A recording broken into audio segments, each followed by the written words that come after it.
Hi, it's Lily. Happy Sunday. 皆さんお元気ですか？ How are you today? だいぶ涼しくなりましたね。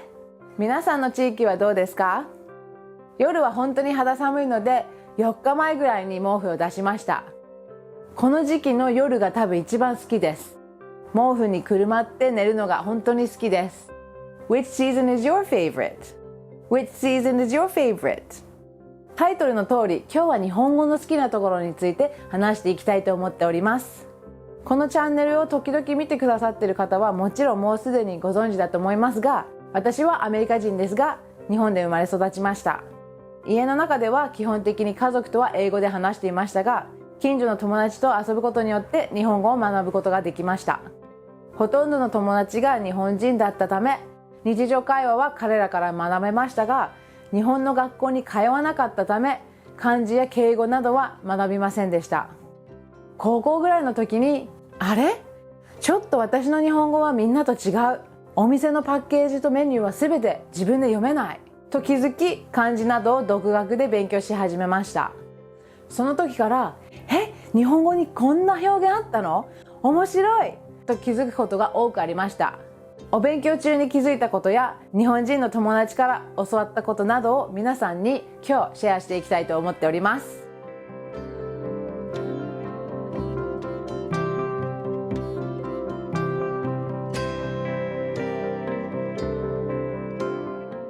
日本語の好きなところはたくさんあるので全てはシェアできないですが、今回は私のちょっと変わった視点からいろいろ見ていきましょう。ちなみにこの動画はリストにしていますが、特別な順番でも何でもないです。ただリストにした方が話しやすいだけです。では Let's talk! 日本語の好きなところ No.1 オノマトペが豊富。もちろん英語にもオノマトペはありますが、日本語のとは全然違います。まず日本語でしたらガラガラ、ザーザー、ガタガタのような動きや様子を表すものがあります。でもそれだけではなく、人の感情や気持ちなどを表すものもあります。イライラ、ドキドキ、ムカムカなどなど、こういった感情や気持ちはなかなか表しにくいですが、日本語のオノマトペは完璧に表現してくれます。英語のオノマトペはもちろん好きですが、やっぱり日本語ほど多くないため、細かいものの動きや気持ちと感情を表す言葉も少ないです。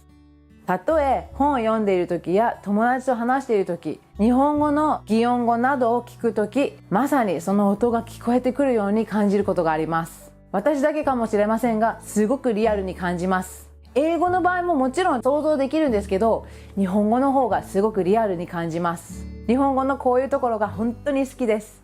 考えるだけでワクワクします。皆さんはいかがですか？日本語のオノマトペ好きですか？皆さんが日常的に一番使っている日本語のオノマトペは何ですか？ぜひコメントで教えてください。では Let's go to the next one。 では次に行きましょう。日本語の好きなところ No.2 言葉の背景には常に自然があります。日本では自然や四季を大切にします。日常生活から特別な伝統的な行事まで、自然や季節を重視する心が日本語に現れています。最近どんどん秋らしくなってきましたが、秋を英語で表したいなら Fall とか Autumn ぐらいしかありません。日本語でしたら秋らしい言葉や秋に関する言葉がものすごく多いですね。秋晴れ、夜の秋、秋日和などなど、秋や秋らしさを表す言葉は数えきれないぐらいあります。自分で日本語を勉強する前まではもちろん日本の文化はある程度知っていたんですが、小説などを通して日本語を勉強するようになってからは、一気にどれだけ日本語が自然とつながっているかが見えてきました。高校時代、日本人の友達もこれに気づかせてくれました。ある時一緒に森で散歩していました。綺麗な新緑だねと友達が言いました。当時新緑の意味を知らなかったため、帰ってすぐ英語で調べてみました。辞書で引いたら Green New Leaves と書いてありました。確かに Green New Leaves は正しいですが、ただの直訳で日本語の新緑という言葉ほど意味は深くない気がしました。勝手な印象かもしれませんが、日本語は文化、自然、季節などに合わせて作られた言葉な気がします。言葉はその国や文化そのものの表れなので、自然に対する考え方や言葉そのものは日本語に現れていると思います。チャンネルを見てくださっている方はご存知のように、私は自然が大好きで、季節や自然を大切にする日本語や日本の文化がとっても大好きです。日本語を通して誰でも自然に近づけられる気がします。では次に行こう。日本語の好きなところ No.3、 漢字。漢字の数が多すぎてなかなか覚えられないですし、いつも書き間違えたり結構大変ですが、それでも漢字はめちゃくちゃ好きです。18歳までアメリカの教育を受けましたが、ものすごく英語の綴りが苦手でした。今もそうです。A なのか U なのか E なのか I なのか、一つ一つの英語の言葉の綴りを覚えるしかなくて、本当に全然覚えられないです。アメリカの教育で綴りを勉強するので、誰でも正しく書けて当然です。学生の時、周りの子がみんなスペリングテスト、綴りのテストで100点満点を取っていたのに、いつも私だけめちゃくちゃ点低かったので恥ずかしくて、当時本当にコンプレックスでした。ものすごく自信がなかったが、独学で漢字を勉強し始めた時、一気にそのコンプレックスが消えました。前の動画でもちらっと言ったと思いますが、漢字の一つ一つは絵になっている気がして、ものすごく覚えやすいです。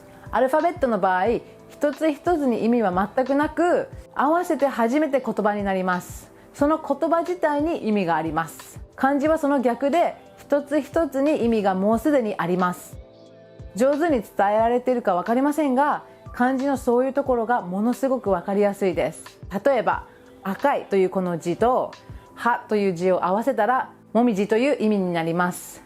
皆さんご存知のように、忙しいという漢字自体もそうですね。心をなくすと合体させたら忙しいっていう意味です。分かりやすい。漢字大好き。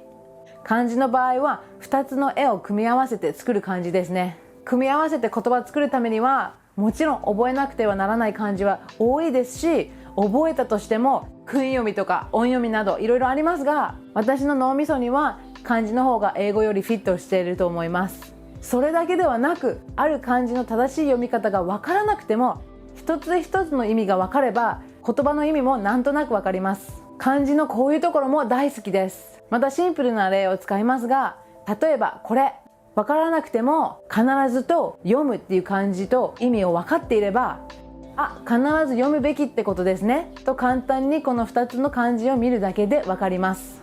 新聞の記事を読むたびにそういうことをします。読めなくても意味が分かります。まだまだこれからもっともっとちゃんと勉強しないといけないですけど、本当に学生のリリーは漢字に救われましたね。漢字に出会えて本当に感謝です。では Let's go to the next one。 日本語の好きなところ No.4、 日本語は親切な言葉です。日本語の文化もそうですが、日本語はとっても親切な言葉です。相手を傷つけないための言い方があったり、相手のことや立場を考えて使う敬語などなどもあります。日本語は日本の文化と一緒で、相手を優先する言語です。以前は敬語なんてめんどくさい、英語みたいにもっとストレートに話せたらいいのにって思う時期もありました。でもここ数年、敬語や日本語の親切な表現の良さが見えてきました。確かに敬語だと相手と親しくなりにくかったり、距離を縮めにくかったり、本音を言いにくかったりします。でも相手に合わせて言葉を変えたりできる日本語はとっても好きです。日本の文化そのものが日本語に現れていますね。尊敬している人だったり、お世話になっている人に言葉や話し方だけで相手にその尊敬や感謝の気持ちを伝えられるっていうのはすごく好きです。言葉によって相手との接し方が決まると思うので、相手をリスペクトして敬語などを使っていれば行動まで親切になると思います。日本のおもてなしや親切さはこの言葉選びから来てるかもしれませんね。言葉って本当にパワフルですね。 Words are so powerful。 では次に行こう。 Let's go to the next one。 日本語の好きなところ No.5、 主語を省略できる。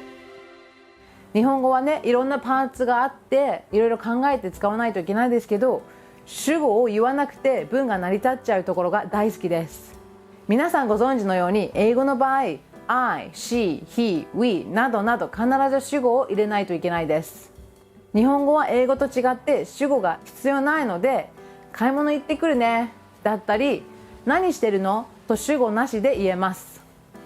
正直この方が全然楽ですね。あともう一ついいなと思うところは、英語みたいにあとかザとか意識しなくてもいいし、数えられる名詞だったり数えられない名詞とかそういうのはないので、こういうところは英語より日本語の方が分かりやすいと思います。パッて言えるので、疲れてる時とかは本当に日本語の方が出やすかったりします。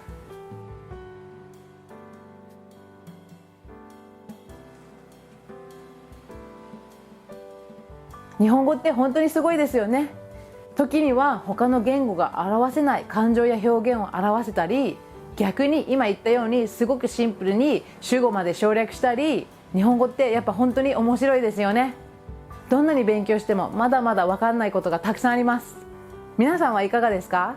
日本語のどういうところが好きですか？ぜひぜひ教えてください。Anyway、そんな感じです。他にも方言だったりカタカナなどなど好きなところはたくさんありますが、今日はとりあえずここまでにしましょう。またいつか日本語のちょっと大変なところだったり、英語の好きなところなどなどいろんな動画作っていきたいです。作りたい動画がありすぎていつ作れるか分かりませんが、楽しみにしててください。ここまで見てくださりありがとうございます。では次の動画でお会いしましょう。Have a great day! See you next time! Bye! レオ、外行きたい？外行く？うさぎに会ってくる？ You wanna go outside? 外行こうぜ。おい、よいしょ。Let's go!